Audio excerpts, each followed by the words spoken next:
All right. Good afternoon, cinema. My name is Timothy Quinn. I'm here to be reviewing the film Butch Cassidy and the Sundance Kid from 1969. All right. Right away, one of my all-time favorite films. Grew up watching this film with my father, actually. I remember the first time I watched it, actually, we watched it on a Saturday morning. I was probably about 9 years old, and my dad suggested that we watch it in replacement of Saturday morning cartoons. And I was initially like, well, I kind of want to watch my cartoons. And then immediately upon watching it, I fell in love with it, and subsequently a lot of Western films thereafter. Um, but why was it that I had this drawing to this film, and what was it that really got me stoked on this film? And what it came down to was the mise en scene.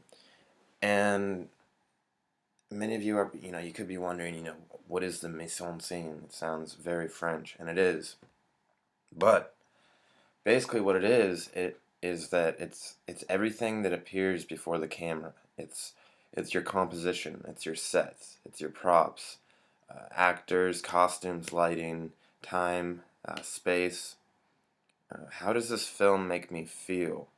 It can be anything from hairstyles to makeup, film stock, aspect ratios. Is the film black or white? Is it fine or grainy?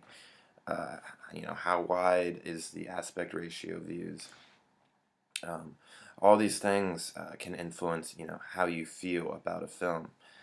Um, and right from the get-go of the film, uh, I can see this most mise en scene coming into play to to sway me about how I feel about the film. And one big part of that was the film stock. The film started off very orange and almost black and white. It was grainy, and immediately it got me thinking, okay, you know, this is a very, very old film. But then I was like, no, it's not. It's from 1969. It says this on the cover of the film. And I think what the director was trying to do here is to give us the sense that this is a very old film, because in fact the story being told is from the 1870s, 1880s, 1890s, and he was giving us that feeling that it's such an old story, even though it's being told at such a relevant time. Uh, Another thing that really got me hooked on the film was the props, the costumes, the sets, the lighting. It was all just spot on. You got to remember, I was watching this for the first time. I was probably about 9 or 10 years old, and definitely stoked on the idea of cowboys. And a major part of this film was uh, spot on costumes. I mean, you've got Butch Cassidy and the Sundance Kid riding through the Wild West,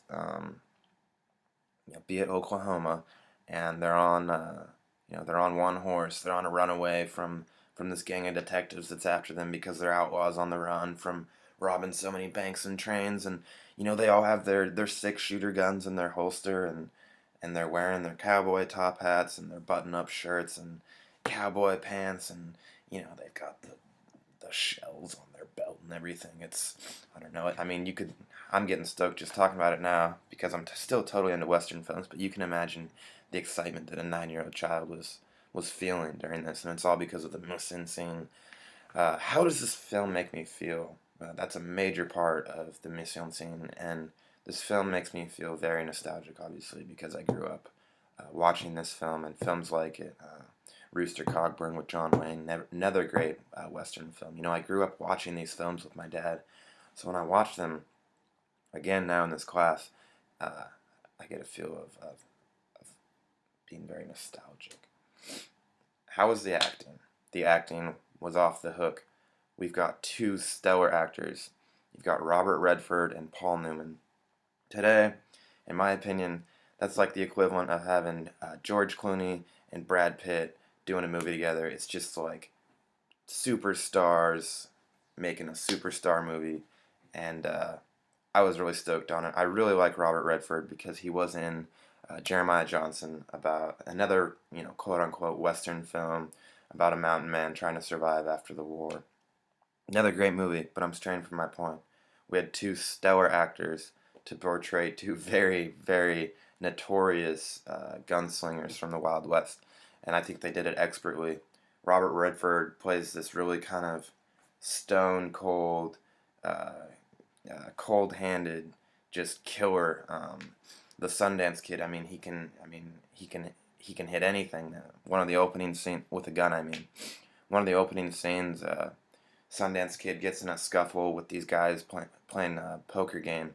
And the guy says one of the guys says to Sundance, he says, "You're not going to take your winnings because you've obviously been cheating." And Sundance knows deep down that he was not cheating.